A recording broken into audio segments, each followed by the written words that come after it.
بسم الله الرحمن الرحیم.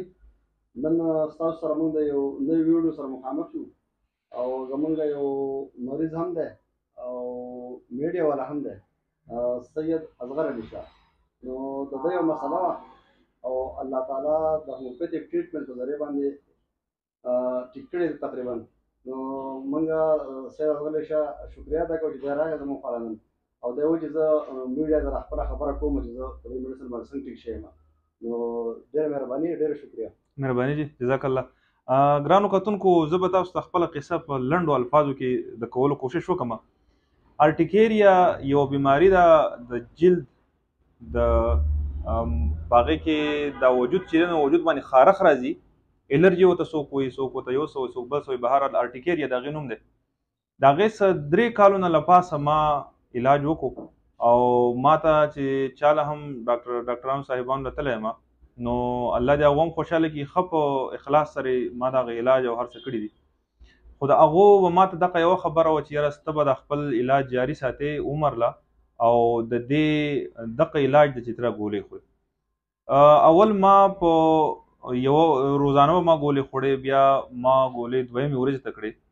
خو د 3.5 کاله چې کوم ما د علاج وکړو نو په هغې کې داسې زه نه شوم چې یاره ما د دې ډاکټر صاحب ما ته وایي چې یاره ته به خپله باندې دا ګولۍ که فرض که لیټ کولی شي، 3مې ورځې ته اړولی شي، په قلاره قلاره داسې کولی شي نو ښه ده. خو به هر حال زما د هغې سره بالکل د 2مې ورځې نه زه ګولۍ ما 3مې ورځې ته کولی نه شوم. بیا زه د خپل ورور ډاکټر صاحب خواله رالم، دي ته ما قصه وکړه چې یاره داسې ده.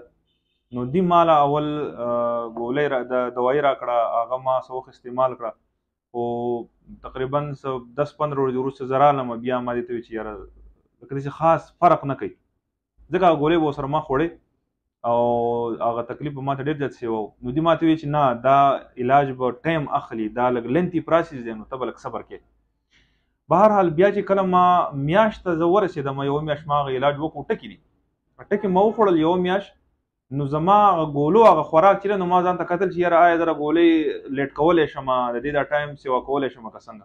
نو هغه زه د 2 ورځو نه 3 ورځو ته واوړېدم، په 3مه ورځ ما ګولۍ خوړه. بیا ورو هغه علاج چې جاري و نو چې کله 3 میاشتو ته علاج زما ورسېدو نو 3 میاشتې بعد نیمه ګولۍ 10 ورځې وروسته زه خورم او اوس خو که مې 12 ورځې وروسته وخوړه، اوس خو داسې چې یاره کله کله هغه وجود باندې لږ هغه سوی غونته راشي، خارښ راشي، نو زه هغه وخورم. نو تاسو ته دا پیغام در رسول هغه خپل حق ادا کوم. زه د ډاکټر صاحب ډېره شکریه ادا کوم چې دی ماله هغه علاج په داسې طریقه باندې وکړو. ډېر زیات یو خو زموږ هغه تعلق داسې دی لکه د وروڼو په شانتې. نو دې هغه علاج سره زما هغه مسله چې و نو هغه تقریبا ختمه شوې ده. خو بیا هم دی وایي چې نه دا به لږ وخت لپاره د علاج جاري ساتو چې بالکل دا قصه خلاصه شي. زه تاسو ته هم دا وایم، دا پیغام در کوم چې تاسو هم راشئ، ستاسو مسلې نو ښه په ډاډ مټ باندې د ډاکټر صاحب حسین شاه صاحب خواله راتلی شي، کابل هومیوپیتیک کلینیک، کابل په چوک کې ډاکټر حاجي محمد جان حاجي صاحب پلازه ده، دلته تاسو راتلی شئ. د دې سره په دغه ترو باندې هم کانټیکټ کولی شئ، د میډیا په ترو باندې، ځکه د بهر ملکونو پورې خلک د دې سره رابطه کوي او خپل علاج جاري ساتي. ډېره شکریه، ډېره مننه.